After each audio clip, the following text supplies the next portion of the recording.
स्वामी समर्थांचा गुप्त इशारा. वेळ निघून जाण्यापूर्वी हे ऐका. तुमच्या आयुष्यात सध्या खूप त्रास सुरू आहे का? काम होत नाही, पैसे टिकत नाहीत, मन सतत घाबरतं आणि कितीही प्रयत्न केले तरी यश मिळत नाही, तर कदाचित हा साधा योगायोग नाही. कारण स्वामी समर्थ भक्तांना संकट येण्यापूर्वी संकेत देतात. पण बरेच लोक ते संकेत ओळखत नाहीत आणि जेव्हा सत्य समजतं तेव्हा खूप उशीर झालेला असतो. म्हणून हा व्हिडिओ शेवटपर्यंत नक्की बघा, कारण आजचा हा संदेश कदाचित तुमच्यासाठीच असू शकतो. श्री स्वामी समर्थ. अक्कलकोटचे स्वामी समर्थ हे नाव जरी घेतलं तरी मनाला एक वेगळी शांतता मिळते. आजही लाखो भक्त सांगतात, स्वामी आजही जिवंत आहेत. ते आपल्या भक्तांच्या प्रत्येक संकटात सोबत उभे असतात. पण मित्रांनो, स्वामींची कृपा मिळण्याआधी काही संकेत मिळतात, काही इशारे मिळतात. कधी अचानक मन बेचैन होऊ लागतं, कधी सतत वाईट स्वप्न पडू लागतात, कधी घरात विनाकारण भांडणं वाढतात. आणि तेव्हा समजून घ्या, स्वामी तुम्हाला काहीतरी सांगण्याचा प्रयत्न करत आहेत. आज मी तुम्हाला एका अशा भक्ताची गोष्ट सांगणार आहे ज्याचं आयुष्य पूर्णपणे बदललं. तो भक्त साधा माणूस होता. घरात आई वडील, पत्नी आणि छोटंसं आयुष्य. सुरुवातीला सर्व काही ठीक होतं, पण अचानक त्याच्या आयुष्यात संकटांची मालिका सुरू झाली. काम बंद पडलं, व्यवसायात नुकसान झालं, मित्र दूर गेले, घरात रोज भांडणं सुरू झाली. इतकंच नाही, त्याला रात्री झोपही लागत नव्हती. तो सतत विचार करायचा, मी इतका त्रास का सहन करतोय.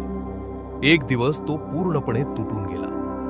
रात्री तो एकटाच बसून रडत होता आणि त्याच रात्री त्याला एक विचित्र स्वप्न पडलं. स्वप्नात त्यानं पाहिलं एक मोठा प्रकाश आणि त्या प्रकाशात स्वामी समर्थ उभे होते. स्वामी त्याच्याकडे शांतपणे पाहत होते आणि हळू आवाजात म्हणाले, भिवू नकोस, मी तुझ्या पाठीशी आहे.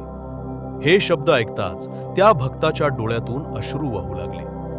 पण स्वामी पुढे म्हणाले, तुझं मन माझ्यापासून दूर गेलंय, नामस्मरण सोडलंस, विश्वास कमी झाला, म्हणून संकट वाढली. हे ऐकून तो भक्त घाबरला.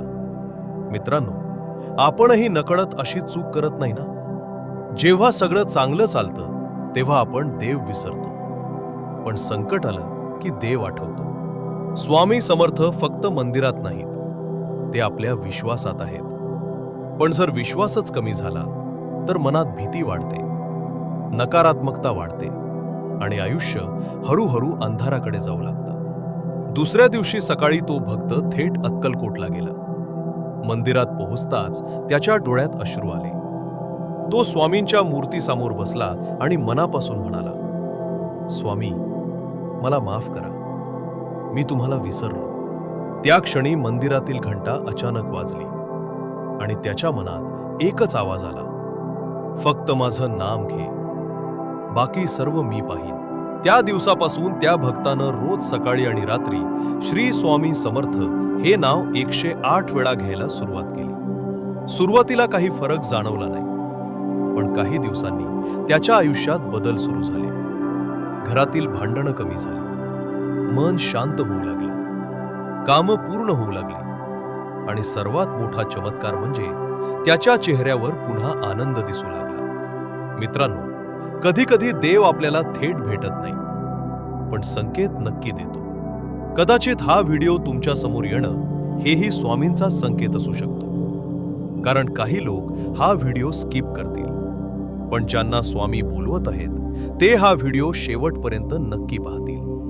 एक गोष्ट कायम लक्षात ठेवा, स्वामी समर्थांकडे अशक्य असं काहीच नाही. जिथे सर्व मार्ग बंद होतात तिथून स्वामी मार्ग काढतात. फक्त विश्वास हवा आणि मनापासून घेतलेलं नामस्मरण हवं. जर तुम्हालाही स्वामी समर्थांवर पूर्ण विश्वास असेल तर आत्ताच कमेंटमध्ये लिहा, श्री स्वामी समर्थ, आणि हा व्हिडिओ त्या व्यक्तीला नक्की शेअर करा ज्याला आज स्वामींच्या आधाराची गरज आहे. आणि चॅनल सबस्क्राईब करायला विसरू नका, कारण कधी कधी एक छोटासा संदेश एखाद्याचं पूर्ण आयुष्य बदलू शकतो.